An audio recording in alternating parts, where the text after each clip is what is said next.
go. Hello, I'm Nancy Kowalik with your Home Sold Guaranteed Realty, Mullica Hill, New Jersey. This is 30 Things to Do in Mullica Hill in 30 days, day 28.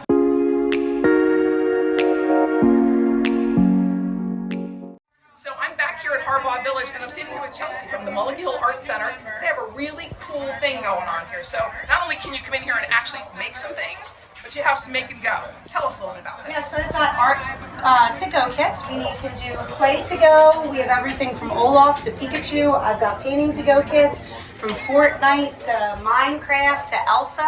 We've got a little bit of everything, so they've got the chance to do whatever they'd like. And it's all set up so you can put it right underneath the tree. And I love the relevancy. It's awesome. And by the way, you can find the Mullica Hill Arts Center on Main Street every day during the year. So the pop-up here it's nice to see this as something special this year and hopefully every year, right? Every year. Every we year. hope to be here every year. I love it. Thank you again, Chelsea. It was nice to talk to you today. Thank you for featuring us. Absolutely. Again, I'm Nancy Kowalik, your Home Sold Guaranteed Realty in Mullica Hill. 30 Things to Do in Mullica Hill